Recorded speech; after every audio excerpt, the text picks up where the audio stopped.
We are back for another State of the Franchise episode, and we had some updates come through per Kyle Shanahan just before we hopped on. So, what we're going to do is we are going to talk about a lot of the changes that are coming for the San Francisco 49ers, and of course, look ahead towards the Jags and what the San Francisco 49ers and who specifically needs to step up as the 49ers get ready to go on their second half run. But you guys already know what to do. Drop your spicy sourdough emojis in the chat, smash that like button, and let's talk some 49ers ball.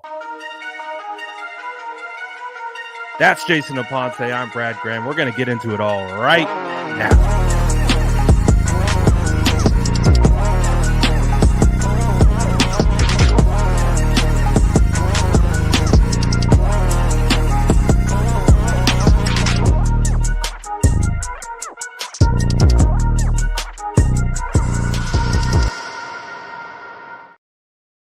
Jason Aponte, it's been a while. We fresh off the bye week. How are you feeling? Refreshed, ready to go? Talk some 49ers ball. Absolutely. Went out, touched some grass, um, celebrated my birthday on the weekend on Sunday. That thank God the 49ers didn't play. Yeah, Happy so that was cool. birthday. Thank you. I mean, it's Wednesday, but yeah, it's it was I was out in the wilderness with zero service. I had no clue. well, I mean, to be fair, Brad, you rarely check our group chat regardless. So I Very mean, true. one could be true, but the other possibly could be true. But yeah, no, just took some time off, hanging with loved ones and stuff like that. Not thinking about football and just kind of just locked in on my fantasy football teams and seeing how they're doing. Oh, that reminds me. I have not looked at Underdog, our state of the Mhm. Oh, franchise we'll get to league, it. so I checked it out. we're gonna have to pull that up. I have no idea how I'm doing. Probably still at the bottom of the league, but we'll figure it out there at the end and see who's rising to the top. And I guess speaking of rising to the top or coming down to the bottom, however you want Mhm. to look at it, Steve Wilk goes from the top of the booth down to the field. That was one of the big updates today to come out of Kyle Shanahan's press conference as the 49ers begin preparation for the Jaguars. He talked about it heading into the bye that the 49ers were going to be looking for some changes and stuff like that. And the change that the 49ers are making, it's going to be Steve Wilks from the booth to the sideline. What's your initial reaction to it? What's your thoughts? And does this change anything for the 49ers defense? Well, I mean, I guess if people are expecting Steve Wilkes to turn into D'Amico Ryans and Robert Saleh in terms of emotion, I think that's misplaced. But the way that I was kind of rationalizing it was when you're in the booth, like guys are seeing things on the field and they have input and they're like, hey, coach, they're doing this, they're doing that. You really can't call up. I haven't seen anybody call up to the booth or see Wilkes on the phone. So I guess having him on the field, and this is what Kyle Shanahan was talking about in the press conference was if Fred Warner comes over and says, "Hey, coach, look, they're doing this and this. I kind of see this. This is my input." It can be it'll never be too many cooks in the kitchen because you've got the players that are going through it, and all those guys watch tape as well too.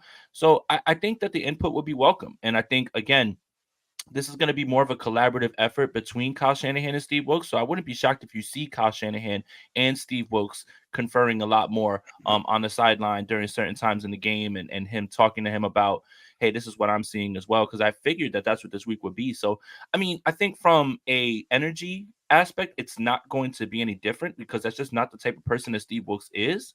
But if you're talking about trying to shake things up and get input from everybody, I think that this is not a bad move. Will it solve everything? No, but you have to try things, right? The definition of insanity is just, trying the same thing over and over and expecting a different result. So I don't feel strongly about it, but I can see why they're doing it. Yeah, I had a very similar reaction and kind of thought process as well. It's like because when we heard from a lot of fans, as you know, we're in the chat, we see the chat all the time, and a lot of it's get Steve Wilkes down to the field. And although I do agree 100% with what you had to say about the communication aspect, I think that is a big thing of being able to identify in real time looks, the way guys are playing certain techniques. Hey, coach, in this particular, when we're running press man, they're doing this type of release package on us. Maybe we can leverage that into something else and call something a little bit differently.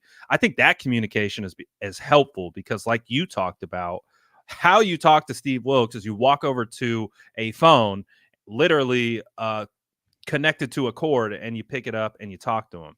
Kyle can't do that throughout a game in case he sees something. You can't have Fred, Charvarius, Talanoa, Bosa, all commute. Chris Surik, like, hey, I'm seeing this. Maybe we should change this look up. So I think with a new defensive coordinator, right, he's being fit into the 49ers kind of wide nine scheme. It's kind of a reverse engineering for a defensive coordinator.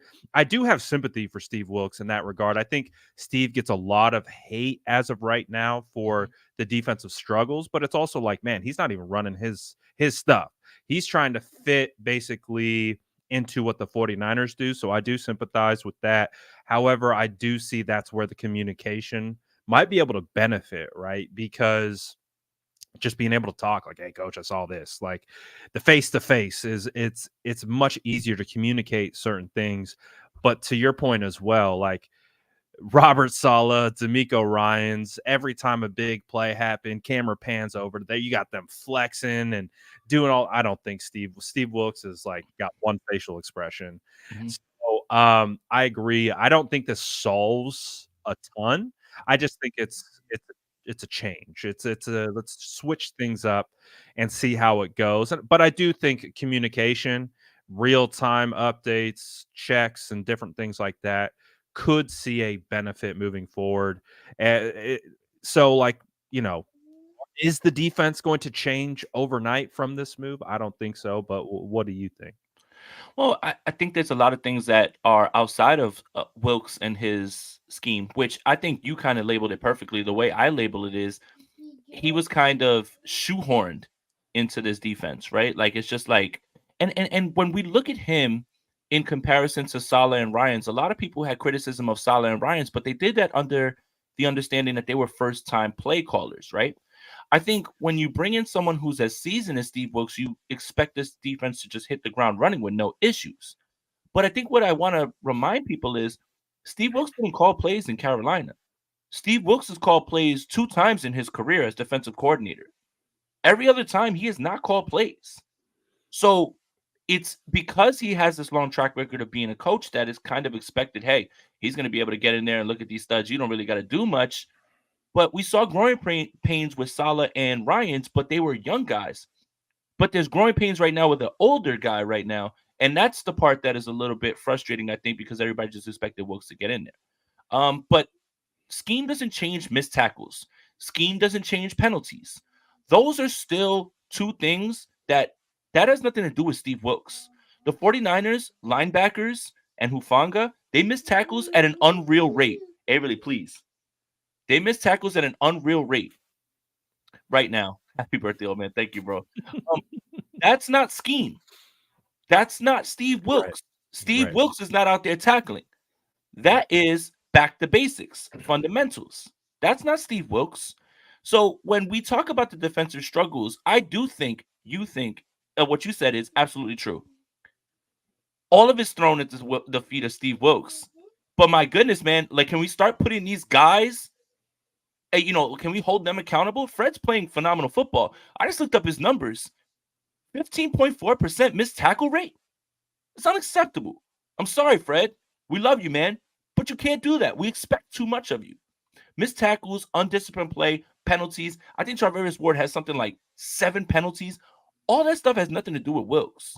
So Right. this bye week is not only a reset for Steve Wilkes to figure out why on the back end guys are running wide open and why they can't get home, which is kind of the chicken and the egg argument, right? Is it the pass rush that's holding out the secondary, or is the secondary stopping the pass rush? But we got to start talking about these players. Like, at what point do we look at the players and say, you're the one missing a tackle? That's not Steve Wilkes. You're the one that's causing the penalty. That's not Steve Wilkes. So the 49ers had a lot of soul searching to do this week. And a lot of that came from Steve Wilkes trying to figure out how to put these guys in position to succeed. But I hope these players took a hard look at themselves as well too, because you guys are just a step short all the time. And that's what Kyle Shanahan was talking about. And I kind of did some digging on that. And the 49ers have the worst amount of rest schedule based on like how they play people, right? They play 4 people out of the bye. They have 4 games out of short weeks with a lot of travel. I believe the number is 26 days of rest. And that's when Kyle Shanahan was talking about when he said, when I popped on the tape, we look slow.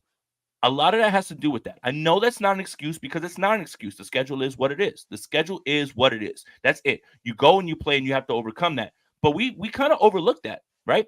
Out of a short week, Jacksonville's coming off a bye. Cincinnati was off of a bye. Minnesota, Cincinnati had an extra day with Monday, right? The 49ers, and then the 49ers had to fly back, right? Like all of those things kind of get lost in the sauce.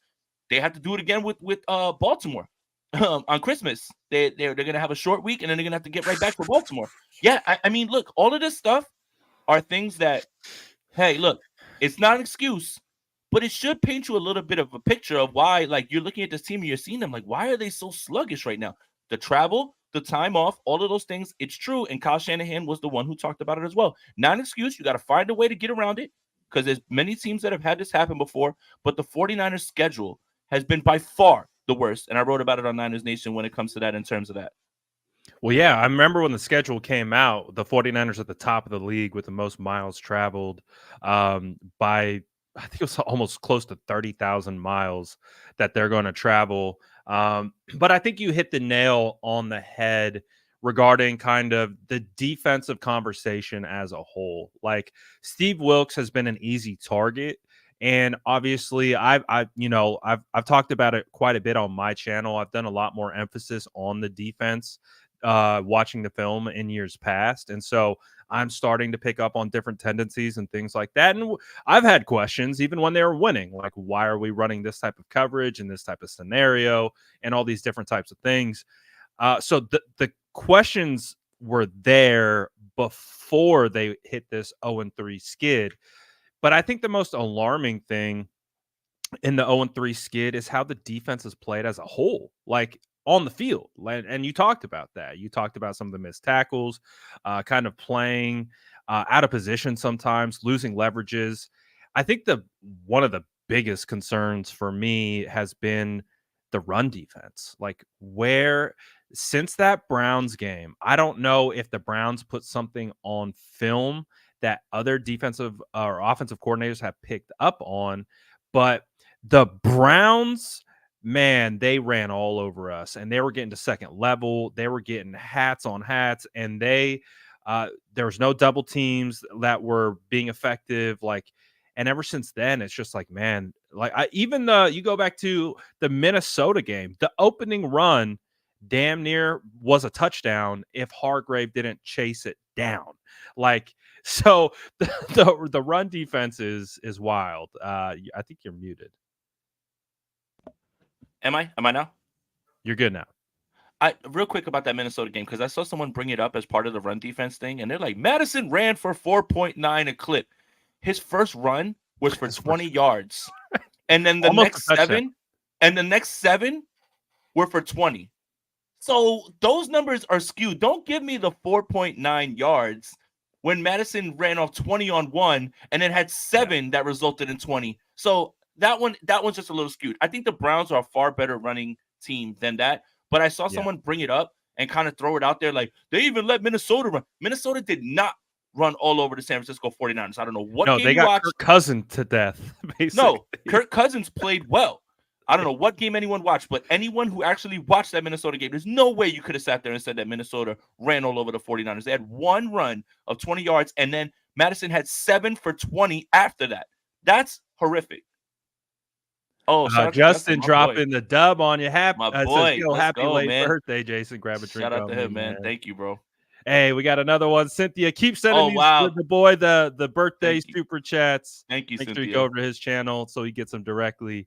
Happy late birthday, Cynthia. man. Hopefully the birthday present that we can really give you is a W against the Jags, because I think that would bring everyone's spirits up.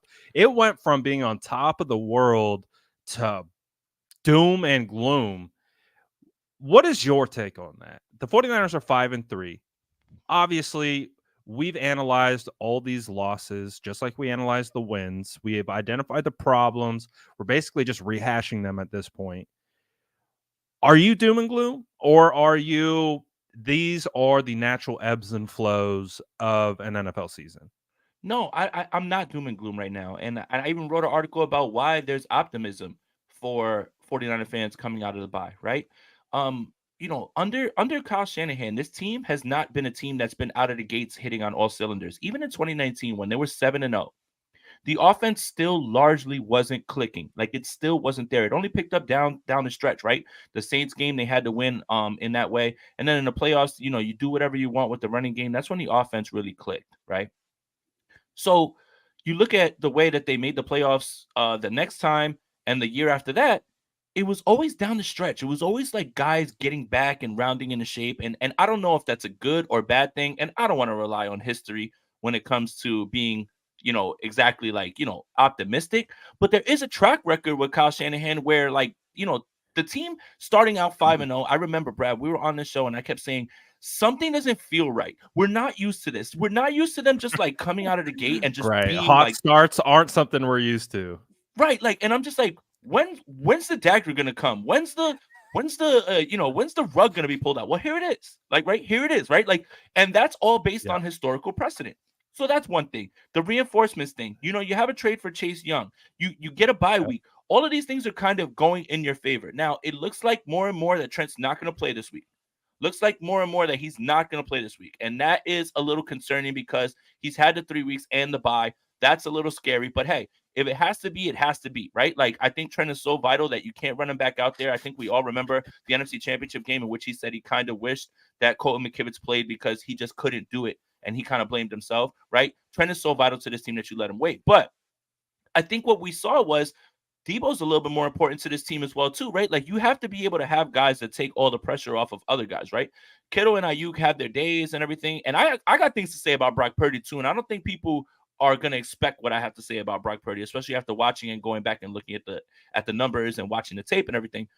But it's right now, it's not doom and gloom. Right now, I hate to sound like this and I hate to be optimistic, but it's all right in front of you to fix. It is all right in front of you to fix. And the things that need to be fixed aren't these major things. Now, schematically, I'm not going to speak on that because I am not certain what needs to be done. I want to make sure I am clear on that. Right. I love looking at coverages. I understand sometimes when I see coverages, for the large part, I don't know what exactly is wrong with the coverages. I can point to sometimes alignment being off. Like, why is your slot guy so far away from the slot guy, and now he's got to run yards to go get him while he's on motion? Like, that type of stuff is little stuff with alignment, right? But I don't know big schematics, right? Like, everyone's always like, well, just run press man or run this. Are you sure? Like, are you sure that's what it is? I think based on personnel, that's what you should run if that's what you think you have a better chance with. But the other stuff is fixable. Missed tackles, penalties, all that stuff is fixable. All that stuff is fixable. Yeah. Those little things are the things that are kind of killing this team and kind of putting drives and putting them in position to continue when it should be stopped. So there's where the optimism is with me, right? Like, it's there. Now, let's just say we go on the other side of it. Will these trends continue? All those things, it's very possible, but I just have a hard time believing. I have a hard time believing that a team this talented, this well coached, this battle tested, that knows what it takes to play deep in January has suddenly just forgot how to play football, regardless of the circumstances of how we brought it up. That's my thing. Yeah, no, I all the points that you made are spot on. Like, honestly, like, it's easy to be doom and gloom, right? Because we are a week to week reactionary business. That's what the NFL is. Every week you have a new star and a new dunce. Like, and then it switches and oh, look at this comeback. And we've seen it, look at the Bengals, for example, and how they started their year. And they're like, oh, the Bengals have fallen off. And now it's like, oh, look at the Bengals now. They beat the 49ers. Who'd they play this last week? I know they beat someone pretty decent, right? Buffalo. They beat Buffalo. They beat the 49ers. Yeah, that's what I'm saying. Now it's like, oh, they're back. That's why, like, I am never quick to rush to judgment unless I have a body of work. That's how football works in a nutshell. It's really easy to have a bad game. It's really easy to have a bad play, a bad sequence, a bad quarter. It happens to every single player in the NFL. And you also alluded to it. What's the trend, though? What is the trend of this season? First 5 games, the trend was through the roof, arrow pointing up.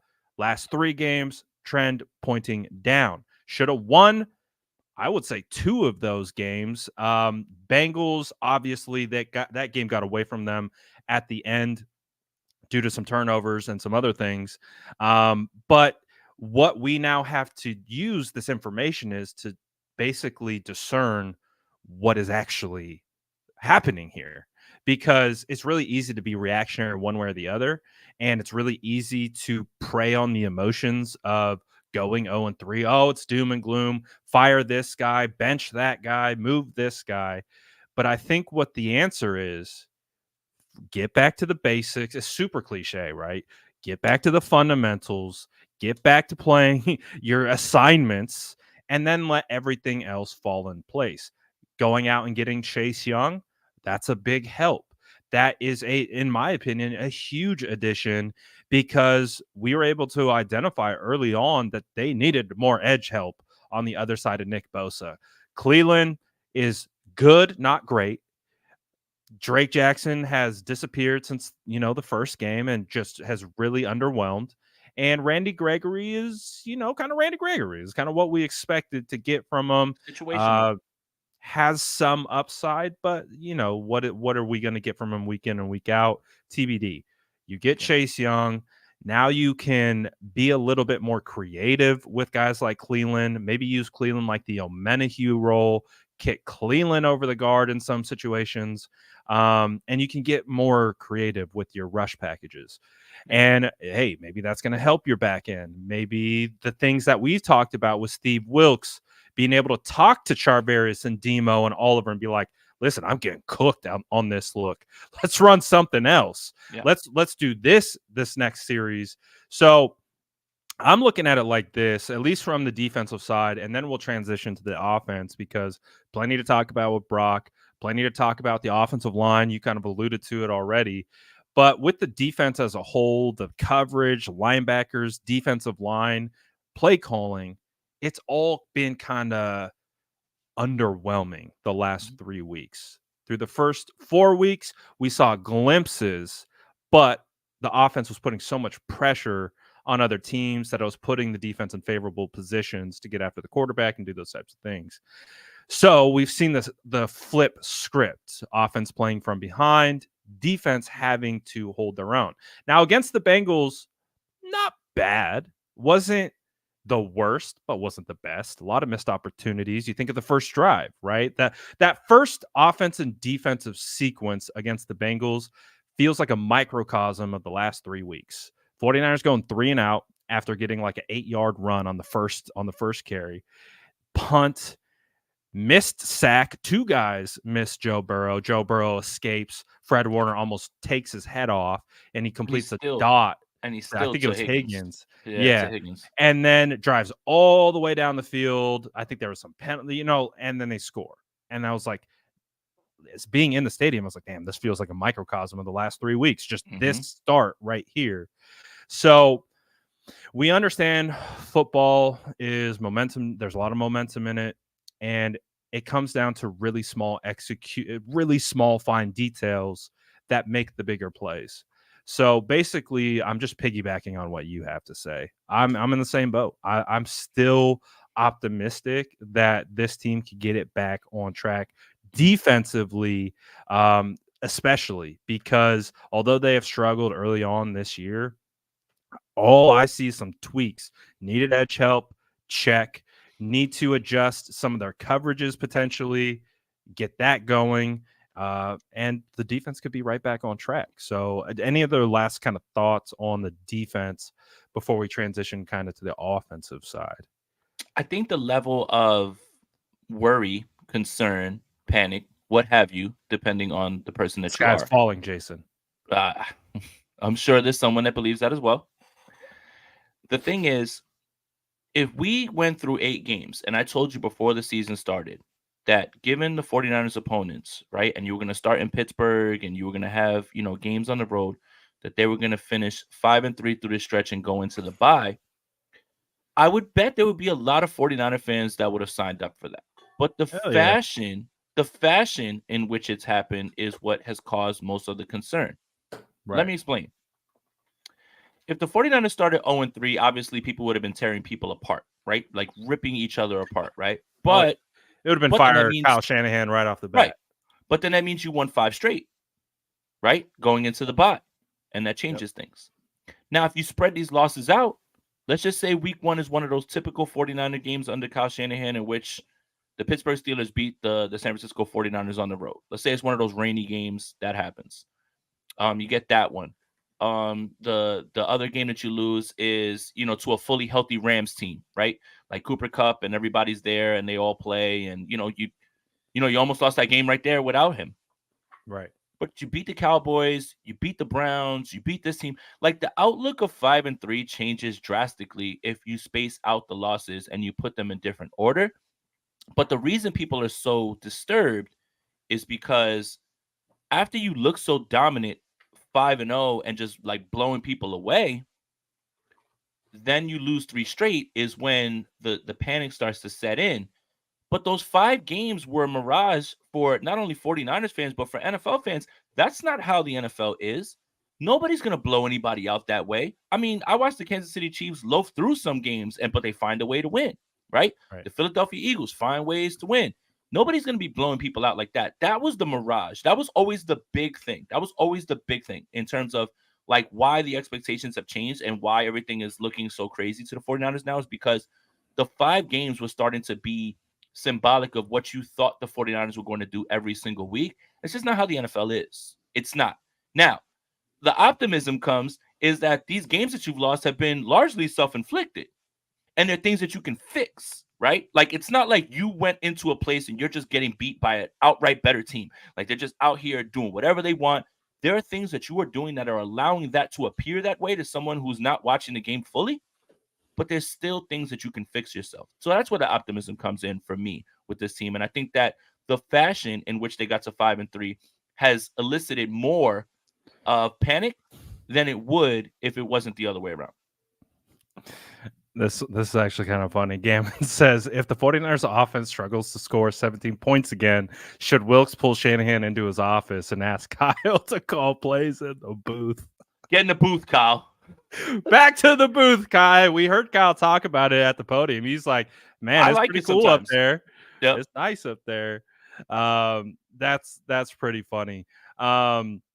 So obviously, maybe that's a good transition kind of into the offensive side of the football, because I think we've been able to identify, and I'm not sure if exactly I know your thoughts on this or not, but it really does feel like the 49ers, a lot of the struggles have came from trench play, offensive line, defensive line, and then there's a trickle down effect as a result.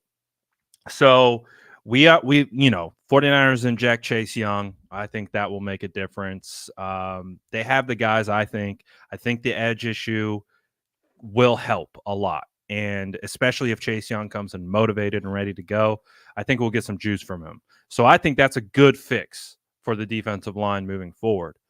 But you talked about it a couple minutes ago.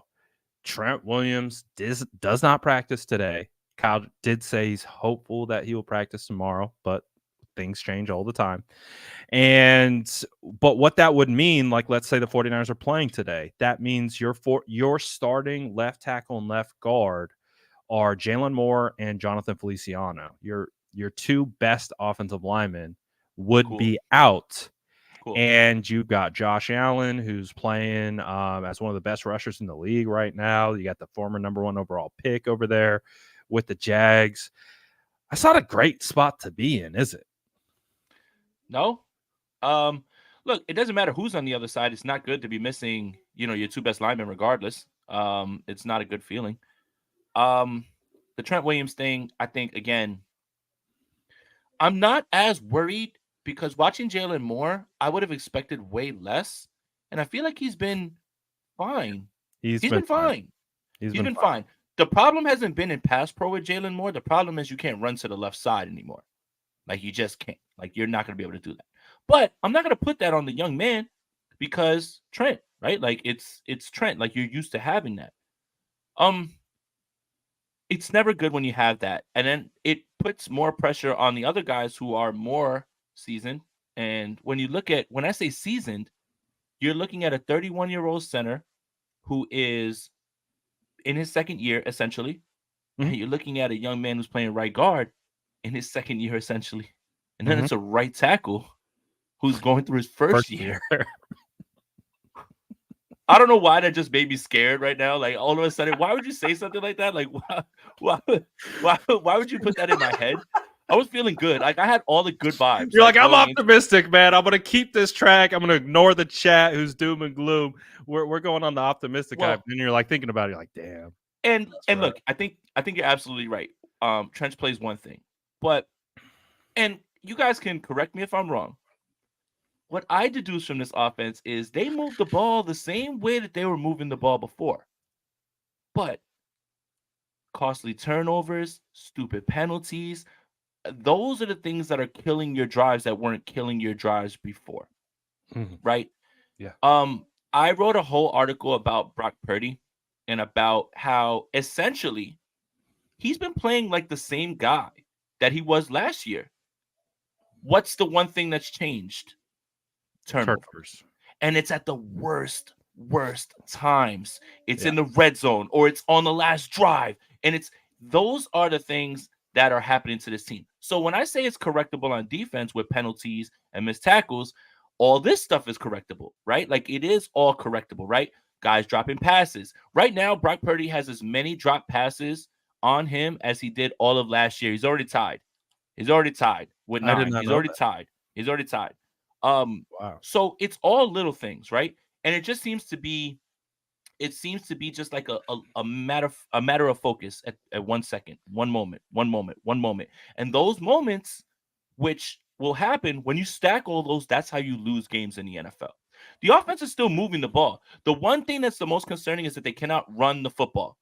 Yes. They cannot run the football, and that is scary because so much of what this offense wants to do is based on, one, not only gaining yards and explosives through the ground, but also punching you in the mouth to the point that you want to submit. And that's not happening anymore, right? Like, I think it's more the running game is what it is to keep the offense on schedule and put you in good Keep passing play situations. action alive. Right. Well, and not in less than play action Brad. It's like when linebackers see a pulling guard, they automatically think that because of the run action, oh, I'm moving to this spot because that's where the run's coming. But little do you know that that's a window that's open now, and Brock's gonna bang that thing on Ayuk right there in that spot. Yep. That's what the running game does. That's the stuff that people just don't get about it, right? But the other part is submit to our will. We are going to beat the hell out of you. I held it back. I didn't say it. I know there's kids watching. We're gonna beat the hell out of you, so you quit, right? We're going to beat the hell out of you until you quit. But you can't do that when you're running 2 yards, 1 yard, 2 yards, 1 yard. Like, it's just not the same thing, right? Like, and Yeah. that's probably way more concerning than the trench play, which we can attribute to guys missing and inexperience on other sides. The penalties, which I think can be cleaned up, the drops, which need to be cleaned up, all of those things, the turnovers, which need to be cleaned up. But the running game, I feel, is especially concerning, in my opinion. Yeah. And it's tough because I wish I could say, hey, it's this guy. This guy's the problem. And I don't look at it that way. After watching all the offensive line play this year, and even going back to last year, I also said this about the offensive line last year, but Christian McCaffrey just came in and he's so good that he really does a phenomenal job of masking a lot of things up front. I can't even say it's one guy on the offensive line, and it's the trend that I've noticed with the offensive line is it's one guy missing a block or missing a particular leverage or technique on one specific play, and it's not always the same guy. It could be Brendel, it could be Burford, it could be McKivitz, it could be Banks, it could be Trent, it could be Jalen. Like, it's And I think that's the biggest thing that's unfortunate about the 49ers offensive line, but it also paints a picture of optimism as well. Because if all five guys up front are executing, doing their job, and doing the technique as they should, the run game will have much more success. And you also have to put in Kyle Juszczyk, George Kittle, Charlie Warner, who are big parts of the blocking game as well in this offense. It just comes down to not all 11 executing at the same time. I wish I could point to being like, yes, Burford has struggled a little bit, but those growing pains are to be expected to a certain extent. Jake Brendel has made some mistakes, but I would say overall, Jake Brendel has played all right. Banks, same thing. And McKivitz, same thing. The key for them to me is being able to execute all at the same time. Like that's really what it comes down to. And if they can do that, then I would imagine that the run game would kind of be revitalized. But you can't have one guy miss an assignment or give up penetration on a gap scheme run in the A gap and expect to find success, because you're going to mess up your pullers. You're going to mess up the angle of the run of the running back. And it's one guy. And so I'm gonna say the O line as a whole. I can't even pinpoint one specific guy. They've all shown signs of struggle, but they've all shown signs of being capable and competent. It's doing it together as a unit. And you know me, I'm a big O line guy, and there's no other team within the team than like the offensive line, because all five have to play together. They've got to pass off stunts. They got to double. They got to be on the same page. And if they're not all executing, your run game is going to take a hit. And so it's a double-edged sword. It's concerning, but it's also correctable. And I think that might be the theme of the show. Concerning, but correctable. And I think that's right now the definition of the 49ers as a whole. It's concerning if they don't correct it, but there are pathways to correct, right? Like that's my look at it. Yeah. And the thing is, the team that you saw the first 5 weeks didn't mean the 49ers were going to roll to the Super Bowl. In the same way that this team that you've seen the last 3 weeks doesn't mean that the 49ers are some sort of terrible team now all of a sudden. Right. The answer lies somewhere in the middle. It's somewhere in the middle. And I think what's a little bit more concerning is these games that are coming down to like one possession, and even still, right? Like whenever you have these games where you're just like, hey, nothing's going right and everything, and you still have the ball with like a chance to win the game, or you still have a chance to make something happen to win the game, you kind of expect teams with championship medal to pull those games out, right? So again, like it's the nature that this has happened that has people panicked, but it is correctable. And that 5-0 team that you saw, they're not walking through that door again. Like that's not typical. That's not typical for teams to do that. 30 points a game, blow people out by 20, right? Like we're laughing at the Dallas Cowboys on Sunday Night Football. That's not typical. That's not normal what happens. There's a team right there on a hot streak. The same way that this team that you've seen the last 3 weeks is not this same team as well too. And a lot of it is fixable. It's not excuses when people tell you why it's happening. It's context. It's a completely different thing. It's context, right? Those are the things that kind of have me still like, hey, I believe in this team. I still believe in what they can do. I still believe in their coaching. I still believe in their talent. The team that was here that we were boasting was the best roster in the NFL is still that best roster in the NFL. They didn't stop forgetting. They didn't forget how to like play football. They didn't just like have the, like in Space Jam, they didn't have the Monstars take their energy, right? Like that's right. It's all the little things that pile up to a loss. And it's a turnover in the red zone, right, against Minnesota, which would have kind of changed the whole game. It's the play at the end of the half that would have like not gave them points. It's the drop in by Ayuk in the Browns game. It's the missed field goal. It's another missed field goal. Those little things, right? Little things, right? And then things. and then you go to the Bengals game, right? Brock Purdy looked like the best player on the field for much of that game, man. Much of that game, he looked incredible. And then you get a play where Pratt makes an unreal interception, flips the game right away, right? Because the way that game was going with the way the defensive performance was, it was gonna have to be back and forth. It was gonna have to be the offense going back and scoring and back and forth, right? Like you're gonna have games like that in the NFL. Your defense isn't gonna hold everyone down. Your offense has to pick up the slack. In the same way, when your offense is struggling, your defense picks up the slack. So I just, for me, everything has a reason. There's context. All of these things, they're not excuses, it's context. So I'm optimistic that this team can get it done, but they have to start now. They cannot mess around. They cannot lollygag in this Jacksonville game at all, right? Like they've got to go out and make a statement because the Jaguars are no cakewalk. Trevor is still one of those guys in this league, right? And even though their offense is kind of being carried by the defense, funny how that works. I think it was Lombardi that kind of put that out there. That was kind of funny, where it was like the number one kicker, the number one pick in the draft has the offense that's behind the guy who was the last pick in the draft. And the defense is carrying him and back and forth. It's all complementary football, regardless, right? One game your defense is going to hold you down when your offense isn't working. Another game your offense has to pick up the slack for your defense. That's why it's a team game. Yeah, and it you hit it on the head, man. Like this team has the opportunity to flip the switch. Like I agree that the 5-0 thing, we were on a hot run at the beginning of the year. We don't know if that's the expectation for the team moving forward, but it comes down to complementary football. Like it comes back to this team being a unit, and that's what it doesn't feel like the last 3 weeks. They feel disjointed.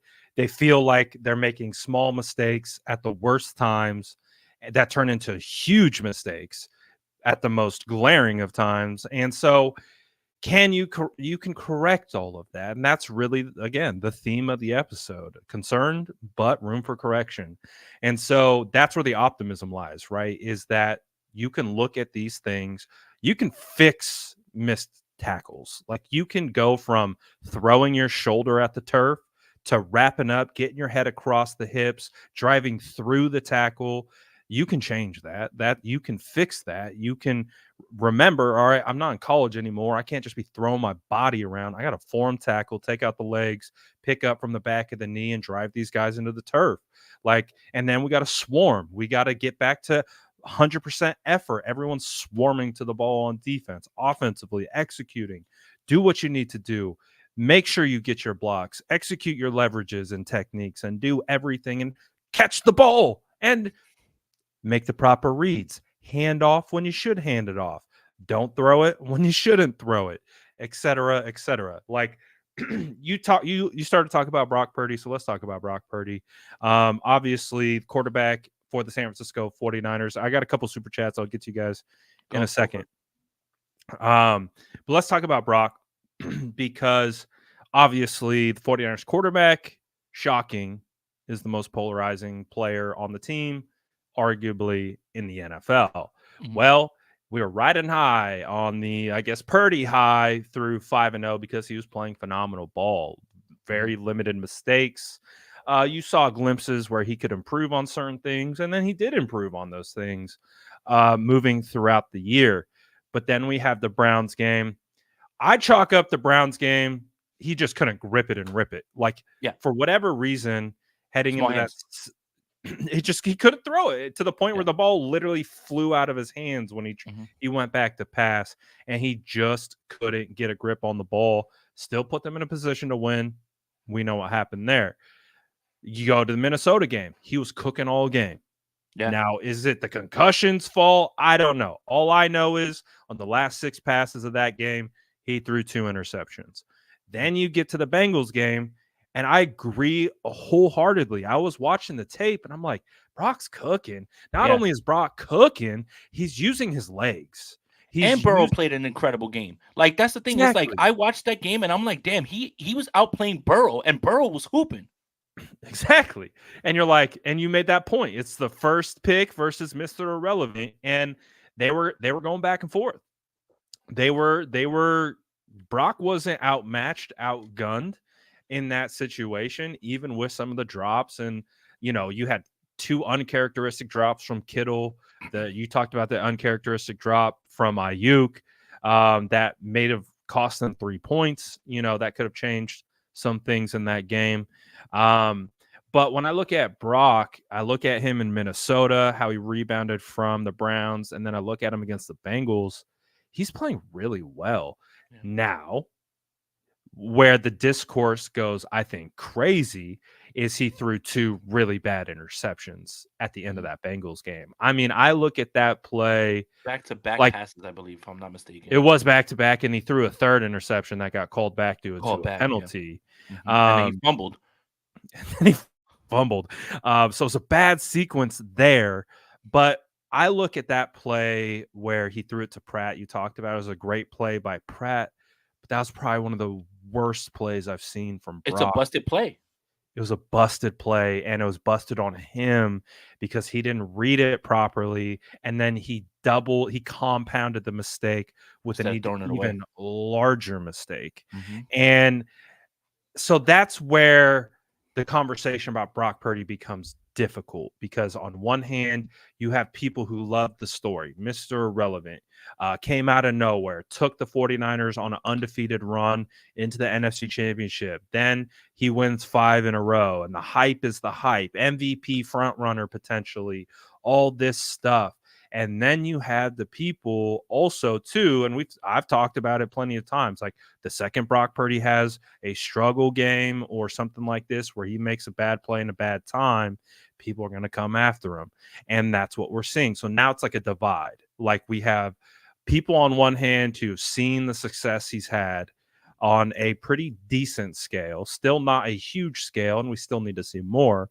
But then you also start to see the glimpses. This guy's human, and he's made some mistakes in crucial moments, and at least in Mhm. back-to-back games. So, who is Brock? What is Brock? Is he a pumpkin, or is he a guy that could be potentially considered at maybe not right now? I think he was playing as a top 10 quarterback through the Mhm. first 5 weeks, but could he be a fringe top 10 guy? Who is Brock? Who is he? Who's he in your eye? Brad, Brad, every quarterback outside of the elite guys are a fringe top 10 quarterback. And I want to explain that to you. What I mean is, in 1 week, you can have one guy at 8, and then 1 week when he plays Yeah, poorly, you can have him at 15. just drop him back down. Oh, he's It's back just to 19. Get him out I of here. love how everybody's just like, I want an elite guy. Well, they're not growing on trees because there's like 4 of them. And then everybody Even else some is of the just elite guys are having struggles right now. right. Right. So it's like everybody else is kind of the same guy week to week. Yeah, thanks, Averly. Everybody is kind of the same guy from week to week, right? Dak Prescott could put up 3 straight weeks where everybody's like, he's a top 10 guy. Dak Prescott can go the next 3 weeks. They're like, I don't even understand how he's top 15. Kirk Cousins, when he was playing, could be a guy that's literally like, man, he's top 10. Oh, well, you know what? I don't even think he's top 20.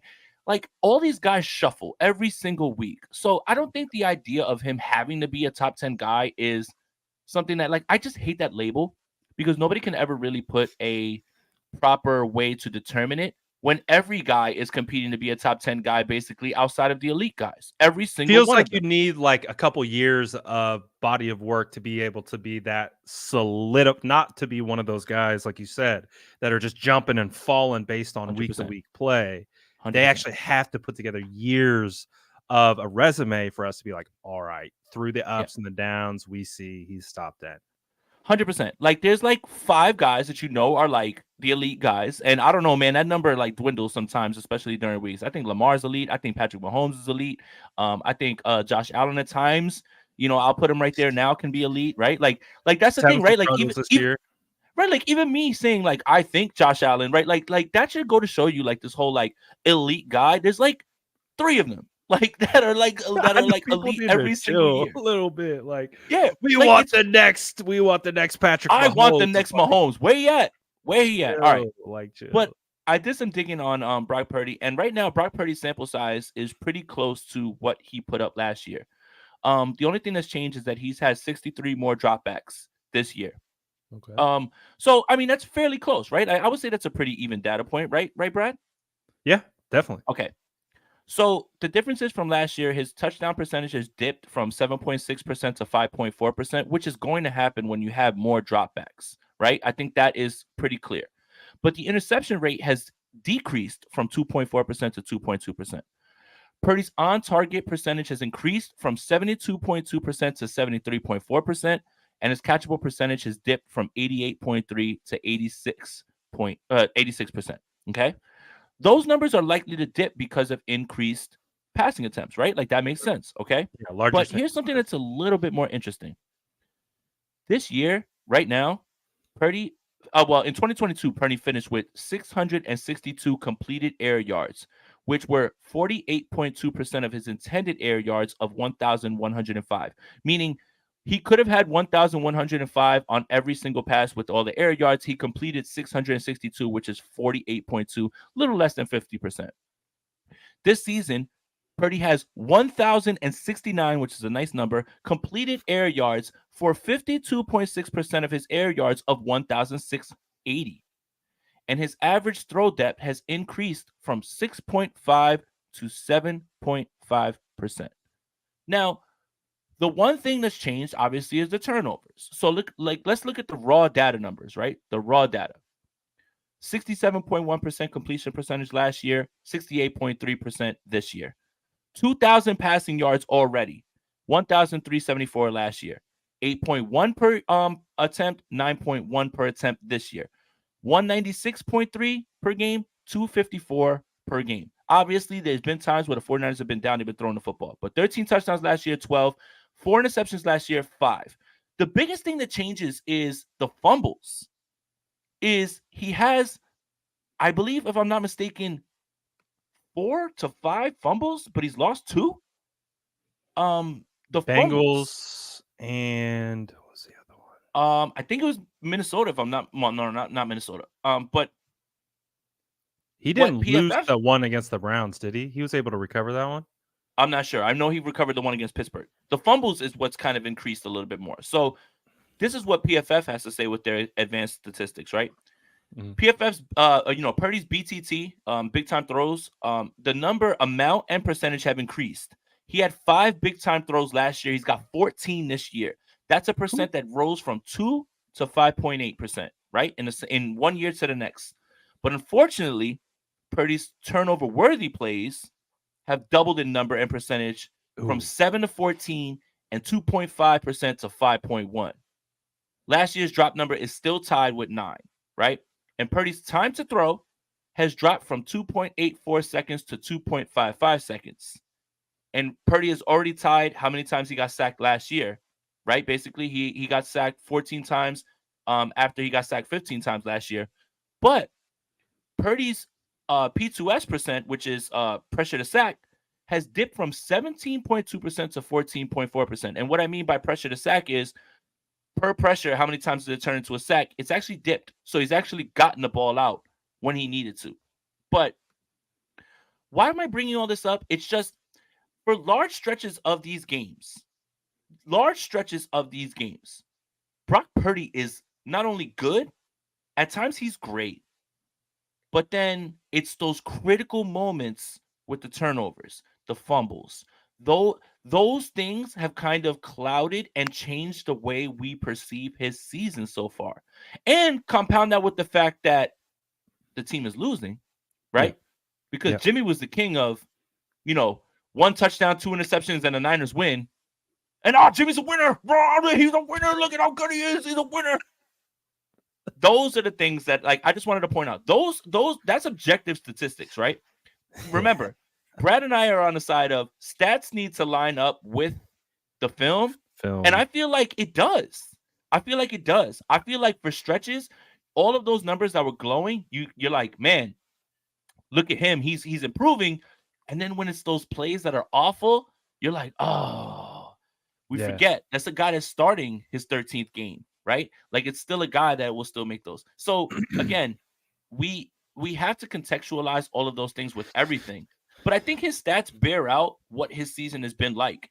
At times, been great. At times, showing you all those things.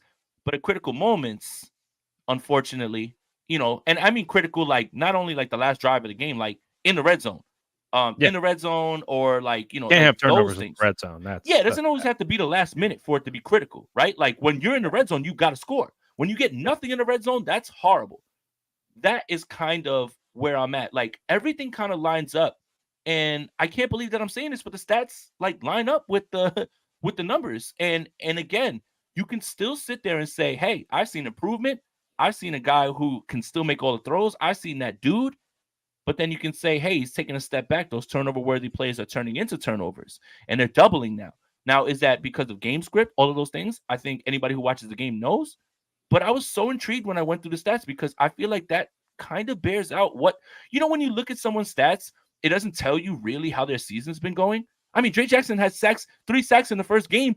He wasn't dominating. Like, it wasn't like he was just a menace. Like, he was running into sacks. It wasn't a J.J. Watt 3-sack game. No.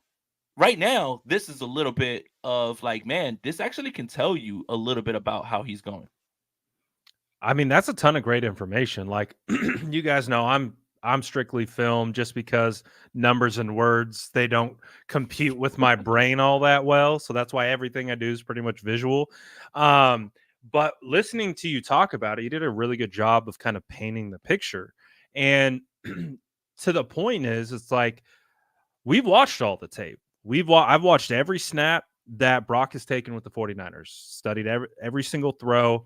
And I was looking at these last 2 games against Minnesota and against the Bengals with a critical eye, because I wanted to determine what really was that Browns game for Brock, because that was the game where I'm like, man, he was just missing throws, sailing, inaccurate. I was like, this is an anomaly, especially after starting out 5-0, or effectively up until that point hadn't lost a regular season game, which is also an anomaly, right? Like, that just doesn't happen for young quarterbacks.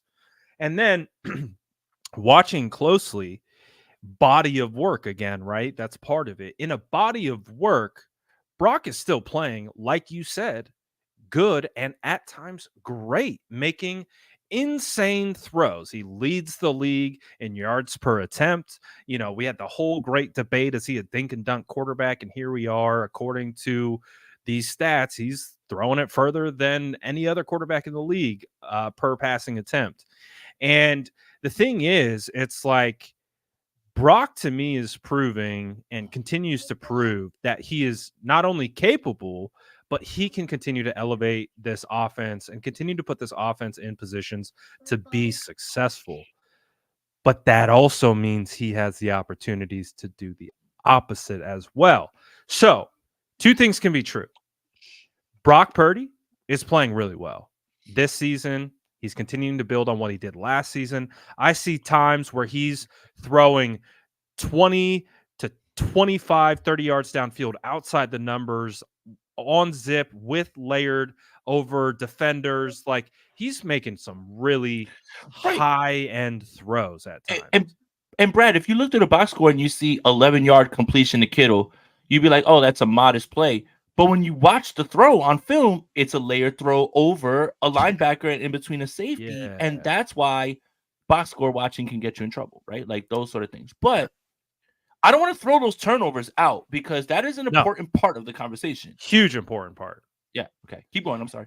And so basically, it's like, all right, what's the middle ground? Because I think the main point of what we started to talk about with what and who is Brock Purdy, right? Because it's like, we set the stage. You have 2 polarizing thoughts.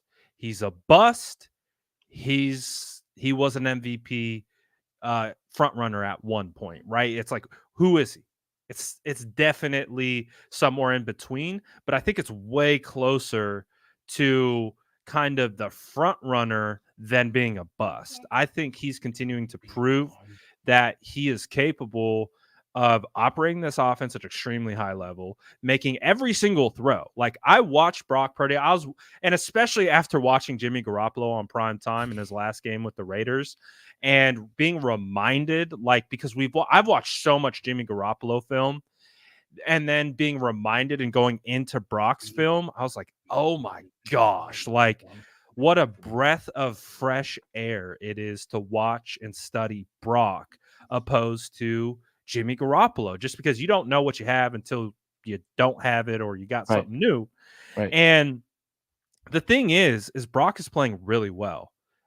But like you said, we can't have critical turnovers in critical moments at the end of games. Nope. And that goes with any player. That goes with anyone. Like, you can't turn over the football. That's one of the number one keys, I think, of any football team. Mm-hmm. Don't turn the ball over. If we And, win the turnover battle, there's a good chance we're going to win the game, right? and critical moments don't have to always be the fourth quarter. Critical moments are in the red zone. Absolutely. In the red zone, right? Like, that's why the Minnesota game is so strange. Christian McCaffrey fumbles in the red zone. Yeah. Like, on a play that, like, I don't want to be like one of those guys that's like, if this happens, if that happens, but you get an interception on the first drive. Christian McCaffrey punches that thing in. You score 7-0, and now the entire complexion of the game. And now Kirk Cousins all of a sudden has to, like, really, really feel like he needs to throw the football, and it changes the way you go about it. Football. Oh, it's right. Thing. Right. So look, that's my thing. Is more than anything is critical moments don't always have to be the last drive in the game, right? I mean, obviously, a critical moment is the last drive in the game, probably the most critical. But it's like the little stuff, man. Like, what am I supposed to surmise from Brock Purdy when the offense goes down the field, and puts their field goal guy in range, and he misses in Minnesota, and he misses in Cleveland twice? What am I supposed to say? Brock Purdy didn't do his job? Am I supposed to say the offense is broken? Like, those are the results sometimes. And again, it's just those little things. It's just the little stuff. Like, I don't want to say every field goal is automatic. But damn, man, you're a third-round kicker. You got to work. You have to work. Like, it's not like, oh, this is an experiment. You have to work. You passed on Blake Freeland has started every single game for the Indianapolis Colts. DeJuan Jones cooked as a Cleveland Brown against the 49ers. Cooked. He did so good. And while 49er fans sit there and they're like, damn, I'm worried about the right side of the line. How many of you guys were making fun of me when I was so mad at the idea of taking a kicker with a top 100 pick, man? My God, man. I mean, draft football. If you miss on a lineman, I will say, hey, you missed on a lineman. If you missed on a lineman in that third round, you took a shot on a football player, though. An eye. Not even. You took a shot on a football player. If you draft a kicker with a top 100 pick, he cannot miss any kicks. He can never miss, and he needs to work. This is not an experiment. This is not you picking up the guy from the replacements. This is not an experiment. Stop taking kickers and punters in the third and fourth rounds and invest in the O-line and back end. Imagine using your top 100 pick on actual football players. I'm tired of banging the table, and I'm so sad that it took so many people to finally figure this out. You should have been outraged the moment that card read Jake Moody, kicker from Michigan. Franchise kicker, my ass. Nick Folk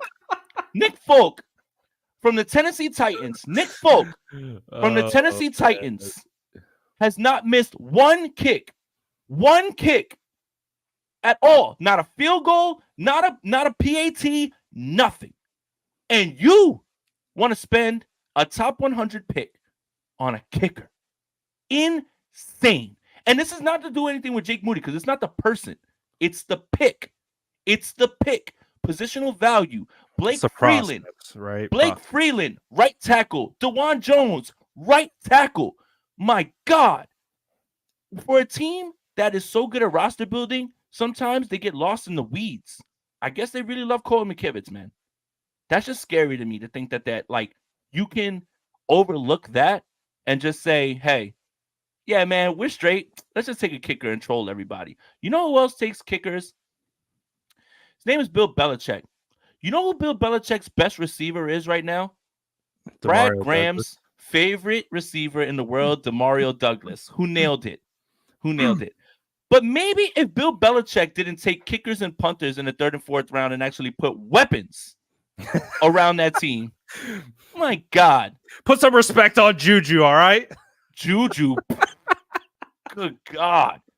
Oh, man. Look, again, that offense is in a bad way and they need weapons, and this man is out here just taking kickers, man. It's so bad. I mean, look, again, like, Colton hasn't been bad. I will say that. Colton hasn't been bad, but Blake Freeland could have been your right tackle of the future for no money, right? Like, for a few years, right? Like, it's just, again, I don't hate. It's like everybody tells you the draft is a crapshoot, and it is, right? Because what is it? Less than 50% of first rounders end up being somebody, and then that number plummets every single round. But you have to take chances on actual football players, man. Like taking a kicker is insane, man. It's insane behavior, especially when you look at the way your offensive line didn't have depth. If God forbid you felt Cole McKivitz wasn't the plan, you can pivot to Blake Freeland. You could pivot to DeJuan Jones, man. That's exactly what Cleveland did. DeJuan Jones didn't start at all. He started his first game against the 49ers, which made it. I was looking at the screen like turning red. Like turning red. I was just like, how dare they actually He draft a dominated. lineman? Yeah, He but how dare they dominated us. they turned to a lineman after their right tackle was out and he played well. And I'm just like, the 49ers have no option like that.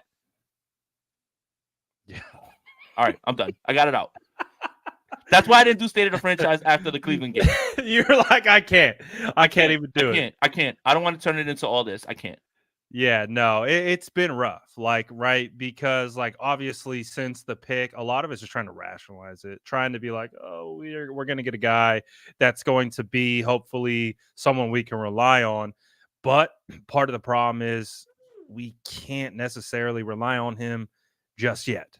And so right now, it's already reared its head in a crucial moments in crucial games that have led to the 49ers losing. Like that's big. And that's hard for a rookie too, because it's they're not so his fault. fragile. They're so He fragile. didn't draft mentally. himself. He Right. didn't draft himself. Right. He didn't draft himself. He got put into that situation, and it's a lot of pressure. It's the same thing when I said the day they drafted him, I'm like, this is like taking a quarterback in the top 5. It's the same pressure because you don't take kickers in the 3rd round. Like No. Dicker the kicker, undrafted free agent. I think the dude's making everything right now. Well, the Dallas Cowboys undrafted free agent hasn't missed a kick at all. Right. And look, all right. So here's the difference. You can grab an undrafted kicker, right? And when he doesn't work, you can call Robbie Gould. You can call. Look, what did the Giants just do? Right? Graham Gano was on IR. They called Cade York. They called what's his name? Bullock. They called all these guys who have kicked footballs in the league that are sitting in the crib. These guys aren't like Rocky, right? Like they don't have to run up the mountain to train to fight Drago. They're not football players. They're in shape all the time because all they do is kick footballs and they're in the crib waiting to be called. This is the process that you should go through when you are thinking about proper roster building. Now, again, look, the 49ers have done a phenomenal job, especially grabbing guys in the 5th and 6th round. So I can't like completely, talk crazy about them. But my God, when you have 3 picks in the 3rd round, you've got Jair Brown, who you haven't used. You drafted a kicker with top 100, and then Cam Latsu. That 3rd round has been awful. And to further my point, and I'm glad that Keith brought this up, Kymie Fairbairn got hurt for the Texans last week. I don't know if you guys saw the kicker. He got hurt. Do you know who kicked a 30-yard field goal and made it straight down the middle for the Texans? Who? Dare Agumbawali, their 3rd string running back. No way. You gotta be killing me. Like what? Like literally, I'm looking at the screen. Like, you see what I'm talking about? Like, do you see what I'm talking about? You don't pay for kickers. You go to Trader Joe's, you go to Walmart, you ask them if they've ever kicked a football, and then you bring them on and you let them kick. When a backup running back, he made a 30-yard kick. I'm just like, bro, what is this value on his position? And Robbie goes somewhere smiling right now.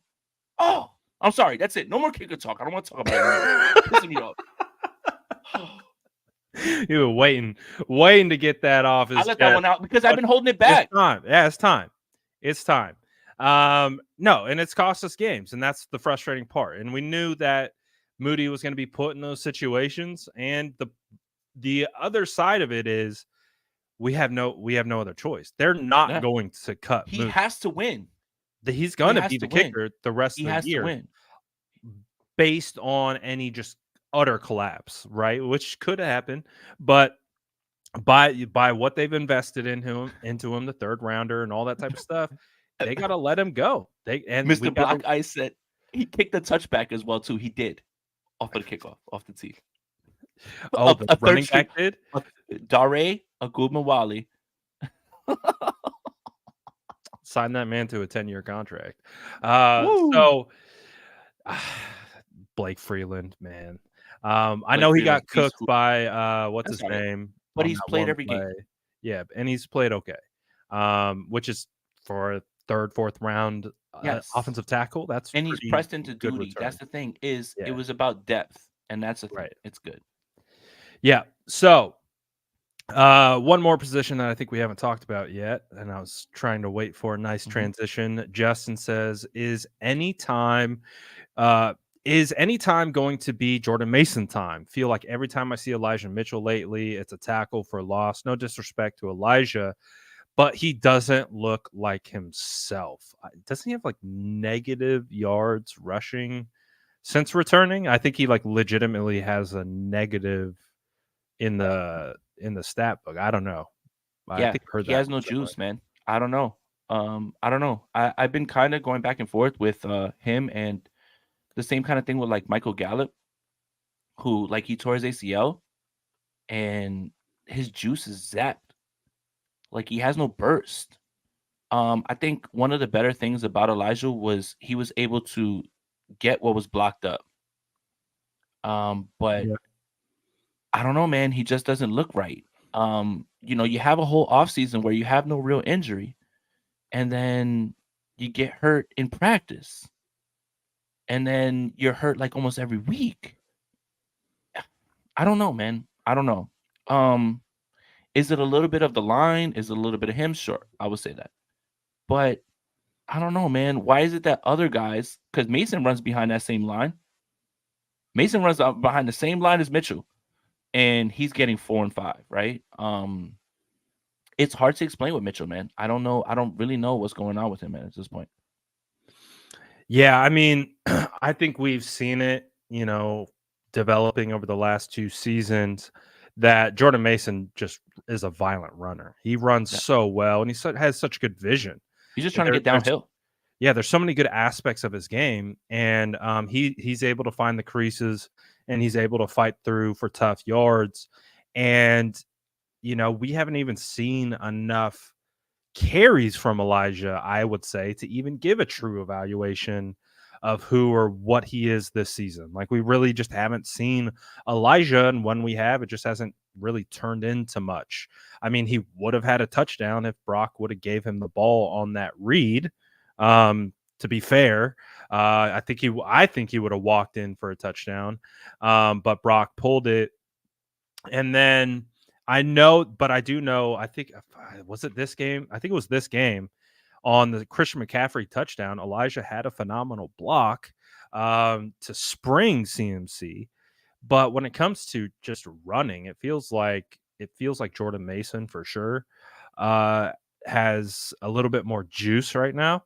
But I don't know. We're just not seeing them. I don't know if that's a trust issue with some of the fumbling issues from training camp and preseason or what have you. But we live in a Christian McCaffrey world, and it doesn't appear that's going to be changing anytime soon. Even with the injury concern that Christian had a couple weeks ago, we're like, all right, maybe this is going to open up the door for JP. And it's like, nope, it's CMC and CMC only, pretty much. I think it's that trust circle that Kyle has, right? Um, I know when Christian's in there, he's gonna pass pro. I think we're all forgetting too that when McCaffrey's in there, the gravity that is given to It's him, that huge. opens up things for other people. It's a trust thing though as well too, right? Like it's very much a trust thing, and we've seen that. It's like almost irrational trust to a fault with certain players, right? Like certain players can get away with whatever. And obviously, I'm not talking about Christian McCaffrey; he's incredible. But it's just like when you're in the trust circle, Yeah. when you're in the trust tree, whatever it is, whatever you want to call it, you can't do no wrong, right? Like, and I'm not talking about Christian McCaffrey in particular. I'm just talking about overall with Kyle's philosophy. But he doesn't trust any of these other guys, any of them. TDP can't get on the field. That's another third round miss. Um, with Mason, I think what they end Danny up, Gray, where's Danny at? Danny's, They're injured. like they're like we can't even bring you up off IR at the moment because we don't know who to let go. And the thing is like with Mason, I think they value what he does on special teams so much. And Yeah, it's like, huge. man, like he's great on special teams. I think a lot of people forget that as well too. Like even though the special teams He's on a just a whole, great like player. Like he really right, is. like He's just a good he player. does whatever he needs, right? But Yeah. this is a Kyle thing. This is Kyle like in his head with trusting, right? Like in a pass pro situation, can I have him in there? Do I trust him to not fumble the football, right? If McCaffrey fumbles the football, it's okay. He's scored 17 straight games and he's literally done things that have like lifted the offense, right? Like it's a little bit of back and forth with that. So I think it's hard to explain. I think a lot of us don't get it. But I think if we're gonna pick something to point to, it'd probably be Kyle and his trust. Yeah, it'll be interesting to see how things progress. I think, my biggest concern with the running back rotation is like we do use Christian McCaffrey a lot, and rightfully so. I don't expect it to be any different. I expect him to be a high usage running back and get a lot of carries. And like you said, when he's on the field, the defense is alerted to him. Even if he's just running out of the backfield, he's pulling linebackers out of the middle of the field and all that different types of stuff. And that aids the offense as a whole. But again, it's also like I don't want to, knock on wood, find ourselves in a situation where you unexpectedly have to rely on Elijah or Jordan, and they don't have the reps under their belt. They don't have that kind of wear and tear of, all right, those jitters are out of me getting into the game. When I get in, it is what it is. We're ready to cook.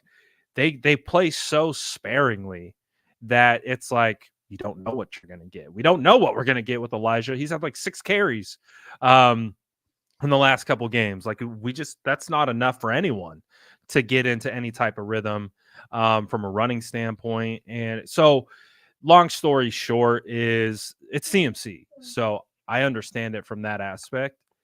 I like Jordan Mason. Jordan Mason seems like he's got a ton of juice. It looked like he had a ton of juice when he was coming in earlier in the year. I know Elijah Mitchell has had success in this offense before, so it's probably a combination of different things. But it will be fast. If I was a betting man, and if I had to say, I'm going to bet $100 that Kyle Shanahan is going to play CMC 90% of the snaps or more, I'm taking the over 100 out of 100 times. Like, I just don't see him letting off the gas at all with CMC. Do you? No, especially in a game that we're talking about on Sunday that they need to win. And it seems like everything needs to be a win right now at this point, right? Like you have to beat Jacksonville and Tampa Bay. Like you have to end up with those games being 7-3 right now to have any semblance of like what you think you can get. Philly has a brutal stretch coming up of like, so it's Dallas, Buffalo, Kansas City, Seattle, Dallas again. So there's got to be losses in there, right? Like they can't win all of them, right? So if there's ever a chance, right, the 49ers have to start now, and they have to start before they get into their stretch. I wanted to kind of point something else too about the rest schedule and everything. Like I just wanted to give a little bit more context to it. So the 49ers have faced 3 teams off of the bye, Cleveland and Cincinnati, right? The third team is going to be Jacksonville. The fourth team is going to be Arizona on week 15. They'll have Kyler Murray, right? So that week that they played the Bengals were off the bye with an extra day's rest, and they had to travel from Minnesota. Short week with travel, not good. So here's what else you're looking at. Week 14 against Seattle, the Seahawks have a mini bye because they play on Thursday, the week 13. And when the 49ers play Washington in week 17, that's off a short week because of the Christmas matchup with Baltimore. So that's another one after 6 days. The 5 games have the 49ers with a rest disadvantage of 26 days. They really be quiet. 26 days. The only real good news is the 49ers have their own version of a mini bye with the Thanksgiving game with Seattle before they head into Philly.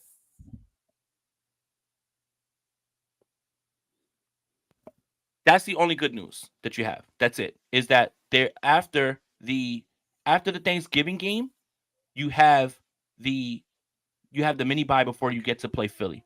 So you got to rack up these games that you have right now. Like you have to rack them up now because there are going to be so many of these weird games. I mean, Arizona played the 49ers down to the last second, right? With Josh, well, not the last second, but they were giving him fits for a little bit, right? And now you got Kyler coming back, right? Like, that's not all things that you want to line up. So again, when you look at the schedule and you're like, oh, Arizona's going to be trash, this, like, now things are starting to line up where it's weird.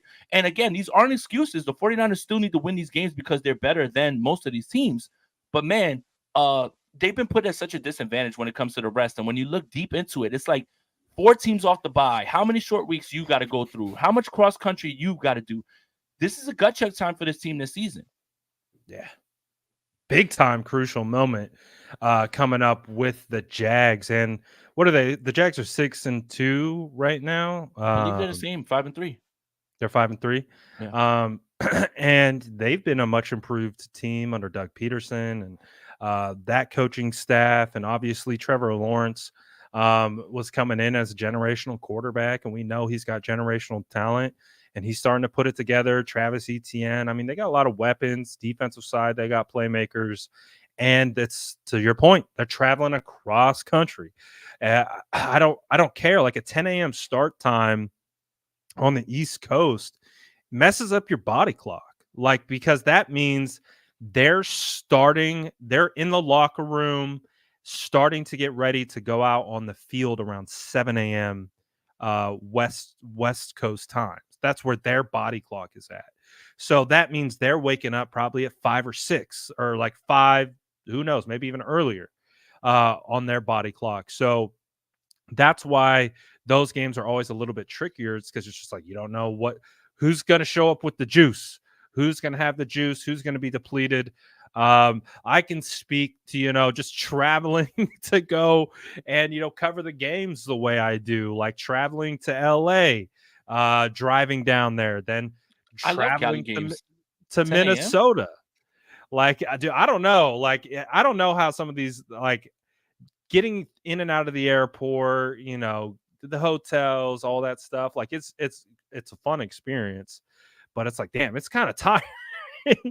And like then trying to work through the whole thing, like stay on your schedule, your work schedule. It's like, I was like, man, I could see how, even though these guys obviously have it super nice with how they travel, it's still an added layer to it. And it is more strenuous than playing at home and not having to travel. So long story short, it's a big test on the road in Jacksonville. I know the 49er fans are going to show up. There's going to be a lot of red there. They're going to have a lot of support, so maybe get some extra juice from the crowd. But Fred Warner said the Bengals game was a must-win game. What does that make this? Like that makes this a must-win game. Like I think for their own mental health, they can't go 0-4. Like they can't lose 4 games in a row. It's good to see Jim Everett here. This is how you know 49ers are in a bad way right now. The trolls are out. Clowns, you clowns aren't winning the Super Bowl. Shout out to him. You gotta laugh, right? Like, I mean, you know what? Give it to him, man. He's here every single week. I gotta give him props, man. Hey, dedication. Some of the best trolls are the most dedicated ones. And hate never sleeps. You know how much time and dedication you got to put to be a hater. Like, you think haters don't take days off. Haters don't get bye weeks. Well, they don't have self-esteem, so like that's where they get their energy. I like my guy though. I like Jim Everett though. I'm not speaking specifically to Jim. I'm just saying in general. Like that's how they get their energy, by taking it sucking it from other people. I think Jim Everett understands, and he plays on the fact that 49ers are a passionate bunch. Like I think he knows, like, it's easy work. Like, he don't got to do nothing. Like, I'll type a few words and I'm about to get like 5 people up in their arms and everything. Like, I respect it, man. And he always shows around, man. So yeah, man, I like that guy. Hey, some of the trolls out here, they be grinding, man. They be cooking, work. Man. I respect it. Look, you can't to be a hater. That's a 24/7 job. Like, I hate on. You gotta have a hater's notifications on. You got to be commenting on everything. A hater's mentality is you gotta hate. You gotta hate all the time. Like, there's no days off from hate, man. I respect it. Anybody who's dedicated to their craft, and haters have a craft, I respect it. So. Hey man, there's a troll culture for a reason. It takes a lot of time and dedication, that's for sure. But any last thoughts, on the 49ers, on the Jags, on anything else. Obviously out of the bye. Hopefully we see this team energized, ready to go, man. This got to be a win here. I do think the 49ers find a way to get it done at this point. Again, obviously, this is me being optimistic, but I do think you have a week. The Chase Young thing has to show itself. The Jacksonville Jaguars give up a ton of sacks. Trevor can move. That is a little concerning. Trevor can move. But at the same time, this is exactly what the 49ers, it might be what the doctor ordered. Almost like a 3-point shooter who hasn't seen the ball go through the hoop and they hit a layup or they hit a free throw, and then you start to get the confidence back. I think that's kind of what you're going to see this week from the defensive line. So I got the 49ers winning this one. But before we go real quick, I know people are like looking for the updated best ball stats. So, we can go through that real quick if you want. Yeah, real fast. Like, because I got to get Averly back to her mom's crib real quick. So yeah, let's do it. For sure. So let's see. Drafts, results, live. I know that I snuck back in, but unfortunately, all three of my quarterbacks have either torn their ACL or been benched. So I am done at quarterback. So you don't have quarterback, so that's like we can't pick up mid-year, right? So you just have no quarterback.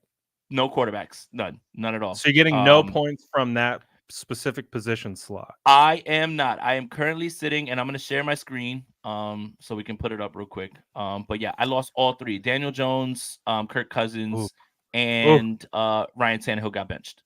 So yeah. I mean, that's what I get, right? That's exactly what I get. My quarterback room is atrocious. All right, so let's get to it. I don't know if you can see it. You're going to put it up? All right, you got it? All right, cool. So we got Niner Fan 408. That is Matt McHose. He is at 1,112.88, which is, he's 20 points ahead of me. Josh Allen, Brock Purdy, Kyler Murray's coming back. That's not good for any of us, honestly. Breece Hall, James Cook, Raheem Mostert has been carrying him, 157 points this year. Amon-Ra, DJ Moore, Tank Dell has been incredible, man. Oh my God. You Senior Bowl guys. And then Tyler Higbee at tight end. So that's what his team's looking at. Shout out to Justin. Lamar Jackson, 90.20. Jared Goff, that's a solid 1-2. 1-2 right there. CMC gets McCaffrey back, gets Josh Jacobs again. Kyron Williams is on his way back. Christian Watson hasn't really done too much, but Godwin and Evans have been holding it down. Adam Thielen was still his best pick. Darren Waller's out for the year, so he's going to have to rely – well, not out for the year, but out for 4 weeks. He's going to have to rely on Freiermuth and Okonkwo. Freiermuth's on IR too. Yep. So there you go. So Okonkwo. Yep. So Daniel Jones, Kirk Cousins, Ryan Tannehill. I have no more quarterbacks.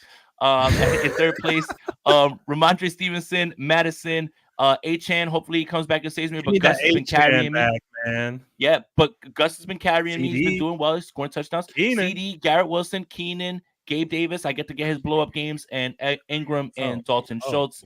I don't know if I want to go down it. No, I'm not. You know what? I'm not even going to show yours. So I think that's it. We're done here. No, show me mine. I want to see how bad it is. All right. So you're at 903.58. I'm not last, and you should be embarrassed if you aren't last. I got Stroud though. Let's go. Justin Fields, right? So look, Justin Fields and Love haven't really, but Stroud's been carrying you right now. Eckler, Derrick Henry, that should be good, honestly, going forward now that they're out of their buys and everything. Eckler's finally cooking a little bit. Debo's back. Drake London missed the game. Pittman's been all right. Bateman hasn't really done too much. The receivers have been lacking you a little bit, but Njoku and Musgrave have been okay. So, that is our update for our Best Ball League State of the Franchise, and you can sign up for Underdog Fantasy under the promo code Aponte, APONTE. Double your first deposit up to $500. You can do higher, lower picks on basketball. I'll send some out for Thursday Night Football, and you can make yourself some money, man. I've been going over from Jersey right into New York just so I can place underdog bets. Dude, as long as I don't come in last place, I'm calling that a W. That's a win. I see this as an absolute win. That's the optimistic look that we're gonna take. As long as I don't come in last, because that team I drafted in real time, I was like, yeah, this is the last place team. And Cynthia wants to see hers, and I'll actually do that for Cynthia. Cynthia's actually in 6th. So she's got right there in the middle. Yeah, she's got Geno, Russell Wilson, and Matt Stafford, Pollard, and Jonathan Taylor, who's come back and really kicked up. So I think you're going to see an uptick there. She's got AJ Brown and Devonta Smith. AJ Brown has been probably, aside from Tyreek Hill, the most dominant receiver in the league right now. So that's a good call. And TJ Hawkinson. So Cynthia, you're right in the mix of things. Again, I can't score points. It's the top 11 players on your team every week that go up into your, and it could not be a quarterback. It could be a quarterback. But your top 11 that go up. So yeah, you're right in the mix of things, Cynthia. AJ Brown and Devonta Smith. How do we let that happen? I need Eckler to carry me and score some touchdowns, get me up there. Hopefully, Yep. CJ Stroud continues He's hooping, his man. He's so rise. good. Remember when everyone called him a bust for a preseason game? Or remember when everyone called him a bust because of a cognitive test? Turns out Yep. that you actually play football on the field and not on some test. The overreactions in the NFL are wild. That goes for the 49ers fan base as well. And again, maybe that's why you tune in for State of the Franchise, because we try to provide as much information and try to provide as much clarity and balance as much as possible. Hopefully, we provided that for you. But if you need more, I know Jason Aponte's out here cooking on Niners the Nation. You got any articles coming out the rest of the week? Anything you're working on? Yeah, so the Purdy article that will have all the stats. I don't know if it came out today, but it might be out tomorrow. So you want to check out Niners Nation for that. But yeah, all week, you catch me on there and catch me on Twitter, Jason Aponte 2103. So yeah, and Jason, thoughts on the first seed? I wrote an article saying that it's very possible, but the Philadelphia Eagles need to slip just a little bit. They In got to terms of lose, right? yeah, well, Buffalo, Kansas City, Seattle, Dallas, right? Like those are games in a row. Somebody's got to be able to knock them off. So that's kind of where I'm at. Like the 49ers have it right in front of them, but you know what's a little bit scary and we haven't talked about it? The Detroit Lions have an absolute cakewalk of Do they? a schedule. Yes, it's not good. I can go through it. I think they have like Minnesota twice. They've got Green Bay. You know, their division is just bad. So Right. Detroit might be the team that's kind of in our way more than Right. anything. So let me see real quick. So they've got the Chargers on Sunday so the 12th. Yeah, so Sunday. The Bears, the Packers, the Saints. That's not an easy game. The Bears, the Broncos, the Vikings, Dallas. That's not an easy game, and then the Vikings again. So the Lions have an actual like kind of easy path on their way to like, securing, or getting in the way of the 49ers. But I do think Philly finds a way. Like I gotta think Buffalo and Kansas City give them problems because they're from the AFC. But I looked at the Lions schedule and that kind of scared me more than anything. I was like, oh no, like they really have a lot of really good games going forward, and they've been so good. I think everybody's looking at their offense, but their defense has been great. Mhm. Their defense has been great. Like not even just up front. Like you can't really run the ball on them. Like, man, damn it, Don Yeah. Burr, wherever you at, man. I love that for you, but I hate that for us. Chat legend. Yep. Well, it's nut up or shut up time right about now. 49ers got to, I'm hoping, again, taking an optimistic angle, that kind of getting punched in the face a little bit, kind of having the whole world kind of crash down on you 3 weeks in a row, heading into a bye. Maybe there's a lot of time for reflection, a lot of time for looking in the mirror. Who are we? What do we need to really do? And what do we really need to fix? And kind of get your mind back on track, because we were so literally high off that Dallas game, because like you said, how often have the 49ers started out that hot? Never. Never. Like really, we just haven't.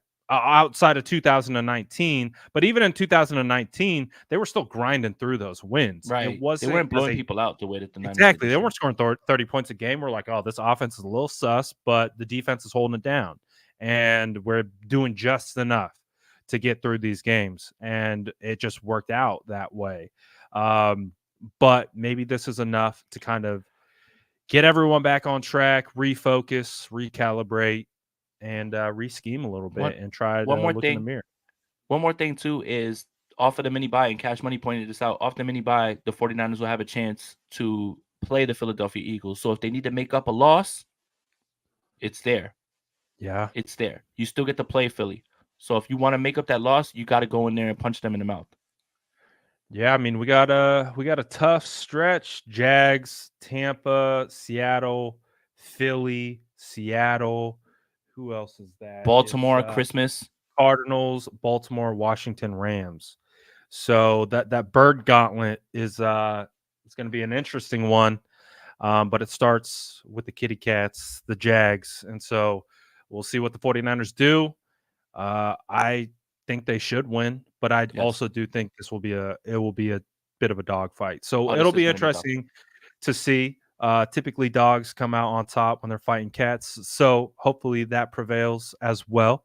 But you guys already know what to do. Make sure you're following Jason Aponte on his channel.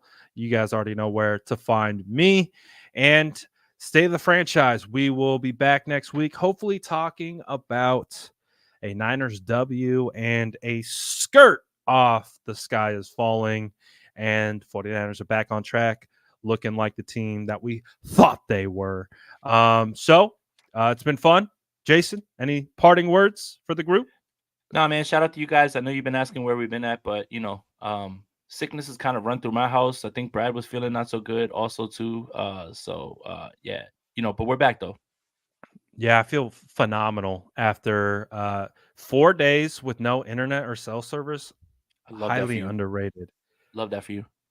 Like, can you think of a time where you didn't have internet or cell service, like, I in have. recent years? You Yeah, no, I put my phone on do not disturb and I just throw it to the side. Like I just don't look at it. Good for And you.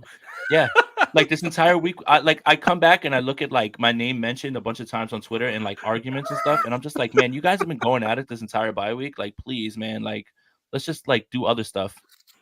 I mean, it was beautiful because, like, I couldn't even check if I wanted to. So it was like I don't have to look at my phone. I only brought my phone to take pictures and stuff with the kiddos and And like all that stuff. And as of right now, if things work, I'll be at that Philly game. I gotta go this time. oh, you're gonna go? Yeah, it's too close for Oh, me. okay. It's a Yeah, I 45-minute feel it. drive. Yeah, Yeah, yeah, no, or like a for 90-minute sure. drive. It's fine. I can make it happen. Absolutely. So, big second half of the season, and it starts off with a bang against the Jags. This Sunday, 10 a.m. start time, Pacific Standard Time. Big game. Lots of implications on the line. Shout out to everyone for tapping in. Appreciate all you guys. Whether you love Brock Purdy, whether you hate Brock Purdy, whether you love us, whether you hate us. Shout out to you guys as always Thanks for for watching. tapping in. Thanks for watching. State of the Franchise. We're out of here. Peace. That's Jason Aponte. I'm Brad Graham. We're going to get into it all right now.